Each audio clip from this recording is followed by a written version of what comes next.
Good evening and welcome to Tucker Carlson Tonight. We begin this show with some shocking news.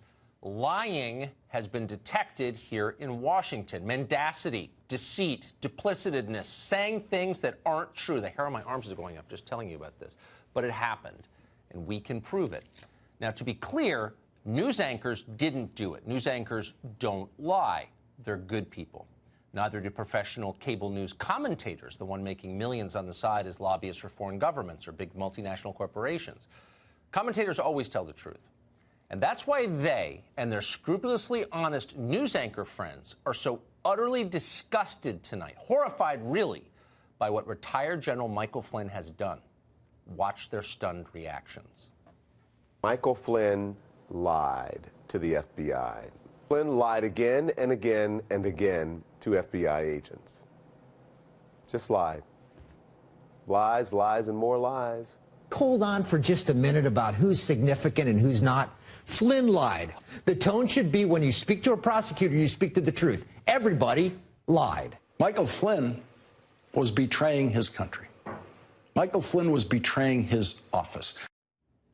He lied, says Don Lemon and his news anchor's friend. Lied, lied, lied. He's a very bad man, a lying kind of man, the worst kind. He could never work in television. For his crime of lying, Michael Flynn, the liar, may soon be locked away in a cell. That would keep the rest of us safe from his perfidious lies. That day can't come fast enough, say the news anchors. Cuff him. America longs to breathe free once more.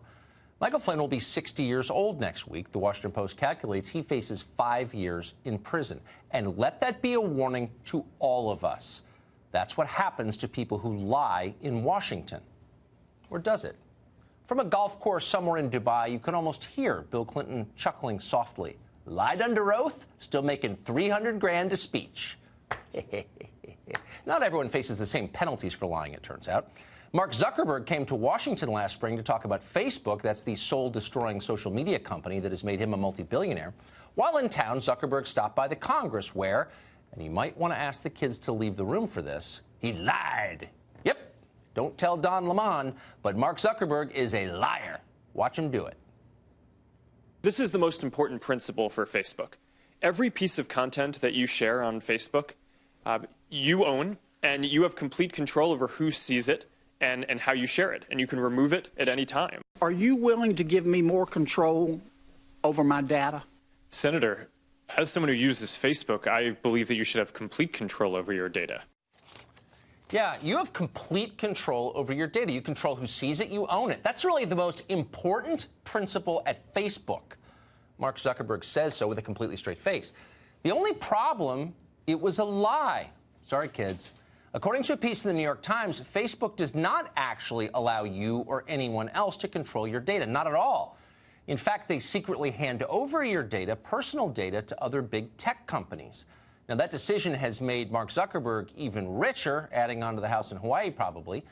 Unfortunately, he's had to lie in the process, including to Congress, and that's a crime. As Robespierre once famously noted, you can't make an omelet without breaking a few eggs. In this case, the eggs are your privacy. Apparently, Facebook allowed Microsoft search engine Bing to see the names of your Facebook friends without telling you about it.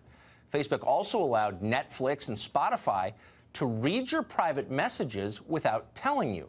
Now, there's no evidence so far as of tonight that Facebook has a video camera hidden in your shower, but close enough. That's what Mark Zuckerberg lied about. Not a small lie, really. What did Mike Flynn lie about? Well, according to the FBI, Flynn lied about conversations he'd had with the Russian ambassador, Kislyak. You remember him. Flynn said that he and Kislyak had never talked about expelling Russian diplomats or about Russia voting in the UN on symbolic resolutions. And in fact, they had talked about both of those things. The feds already knew that because they were listening in secretly. There was nothing improper about the conversations that Flynn and Kislyak had. The crime was the lie. It's always the crime, except when it's Mark Zuckerberg. Mark Zuckerberg can lie about something that affects hundreds of millions of Americans, but it's not really a big deal. Zuckerberg is not looking at 5 years in prison. Zuckerberg will not be sanctioned by Congress ever. So what's the difference? Well, unlike Mike Flynn, Mark Zuckerberg is a hero to the American news media. He's who they want to be. He's richer than God. He went to Harvard. He wears T-shirts at work, for real. He's for open borders. All the cool people like Mark Zuckerberg, even in foreign countries. For example, when the fascist government of China was looking for new tools to repress its own population, you think they went to Mike Flynn for help? Yeah, okay, I don't think so. Flynn is tough on China, old-fashioned as he is, but Mark Zuckerberg, by contrast, was happy to help. As they say at McKinsey, Mark Zuckerberg gets it. And by the way, what has Mike Flynn ever done for anyone?